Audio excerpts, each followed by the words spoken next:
This is a tough one. Apple has decided that they are going to build in to the next release of the iPhone and iPad operating system something that monitors for child porn. Apple has now explained that they are going to be looking for child abuse images and specific ones. And I just am so uncomfortable talking about this, but the whole idea behind it is something we need to discuss. Apple said they're going to start scanning for these images and confirmed the plan. In fact, when people said, are you sure you're going to be doing that? Here's what's up. iOS 15, which is the next major release of Apple's operating system for iPhones and for iPads, is going to use a tie to something called the National Center for Missing and Exploited Children. And the idea behind this is to help stop some of this child abuse. And there's people who traffic in children, and it's just unimaginable what happens out there. It really is. Some people, it's just such evil. I just don't get it. Anyhow, here's what they're going to be doing. There are ways of taking checksums of pictures and videos so that if there is a minor change in something that might occur because it was copied, that it does not mess it up. It still can give the valid checksum. And man, that technology is detailed. But basically, just think of it as a checksum. So if you have a credit card number, there is a checksum digit on that. Bank accounts have checksum digits. So that if you mess it up a little bit, it's an invalid checksum, so that number's obviously wrong. In this case, what we're talking about is a checksum of a picture or of an image. And these various child safety organizations have pictures of children who are abused or who are being abused, who are being exploited. And they have these checksums, which are also called hashes, that is now going to be stored on your iOS device.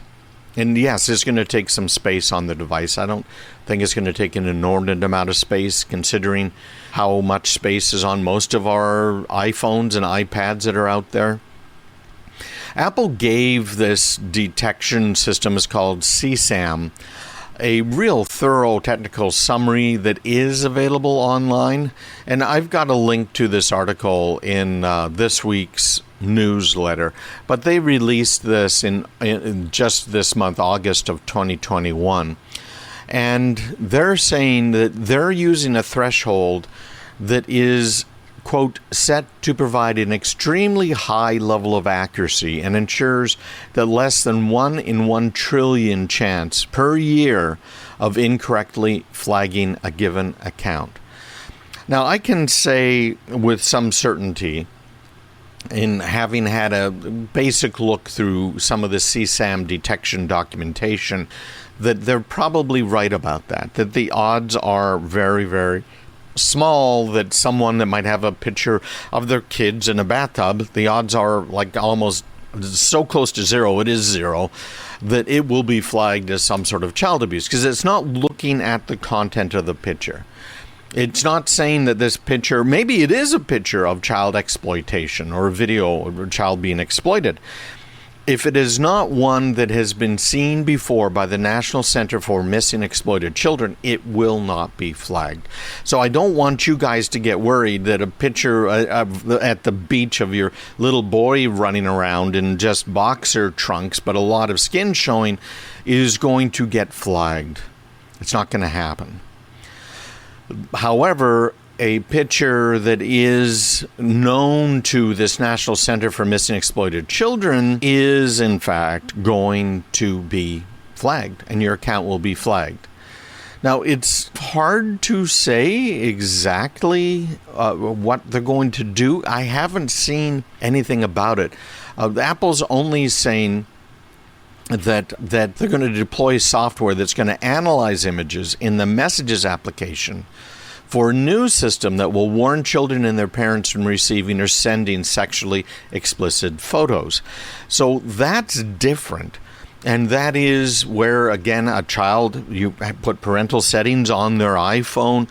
If they're taking these pictures, selfies, etc., girl sending it to a boyfriend, sending it to his girlfriend, whatever it might be, the parents are going to be warned, as are the children.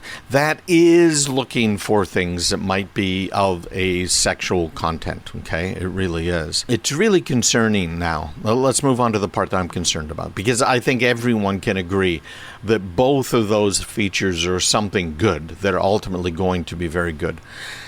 But here's a quote. Apple is replacing its industry standard end-to-end encrypted messaging system with an infrastructure for surveillance and censorship. Now, this is a guy who's co-director for the Center for Democracy and Technology's Security and Surveillance project, I should say. He's Greg Chaim is saying this. And he said, Apple should abandon these changes and restore its users' faith in the security and integrity of their data on Apple devices and services. And this is from an article over on Ars Technica. So this is now where we're getting concerned. Because what are they doing? How far are they going? Are they going to break the end encryption in something like iMessages? I don't think they are going to break it. They're not setting up necessarily an infrastructure for surveillance and censorship, but Apple has been called on, as has every other manufacturer of software. I remember during the Clinton administration, this whole thing with the Clipper chip, where the federal government was going to require anyone that had any sort of security to use this chip that was developed by the federal government. And it turns out, of course, the NSA had a very big backdoor in it, and it was a real problem. Look at the Jupiter chip. That was another encryption chip, and it was being used by Saddam Hussein and his family in order to communicate. And it turns out, well, yeah, there's a backdoor there too. This was a British project and chip that was being used. So with Apple having resisted pressure to break into phones by the U.S. government, but some of these other governments worldwide that have been very nasty, who've been spying on their citizens, who torture people, who don't do what what the government wants them to do, have been trying to pressure Apple into revealing this stuff. Now, I have to say, I have been very disappointed in all of these major companies, including Apple, when it comes to China. They're just drooling at the opportunity to be there. Apple does sell stuff there. All of these companies do. Google moved their artificial intelligence lab to China, which just, I cannot believe they would do something like that. AI, machine learning, those are technologies that are going to give the United States a real leg up technology-wise to our competitors worldwide, and they move it to China? But they have complied with this Great Firewall of China thing, where the Chinese people are being censored, they're being monitored. What's going to happen now? Because they've had pressure from these governments worldwide to install back doors in the encryption systems. And Apple says, no, we can't do that because that's going to undermine the security for all users, which is absolutely true. If there is a door with a lock, eventually that lock will get picked. And in this case, if there's a key, if there's a back door of some sort, the bad guys are going to find it. Now, Apple has been praised by security experts for saying, hey, listen, we don't want to undermine security for everybody. But this plan to deploy some software that uses the capabilities of your iPhone to scan your pictures, your photos, videos that you're sharing with other people, and sharing selected results with the authorities, Apple is really close to coming across that line, to going across it. Apple is dangerously close to acting as a tool for government surveillance. And that's what Johns Hopkins University cryptography professor Matthew Green said on, this is really a key ingredient to adding surveillance to encrypted messages. This is, again, according to our professor over at Johns Hopkins, Professor Green. He's saying it would be a key ingredient in adding surveillance to encrypted messaging. The ability to add scanning systems like this to end encrypted messaging systems has been a major ask by law enforcement the world over. So they have it for detecting stuff about missing and exploited children. That's totally wonderful, and I'm fine with that, no problem.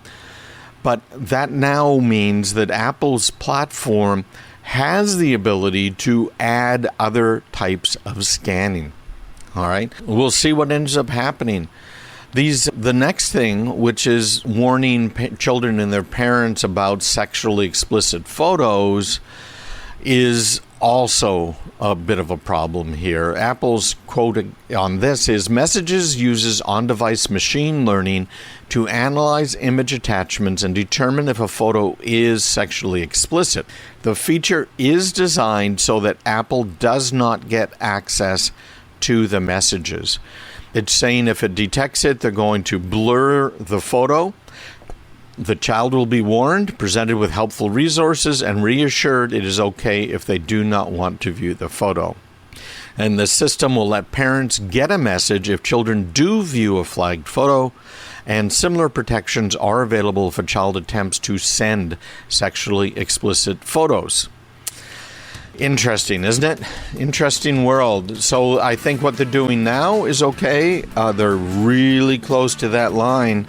Going over it could mean the loss of lives in many countries that really totally abuse their citizens or subjects, depending on how they look at them. Hey, make sure you check me out online, CraigPeterson.com.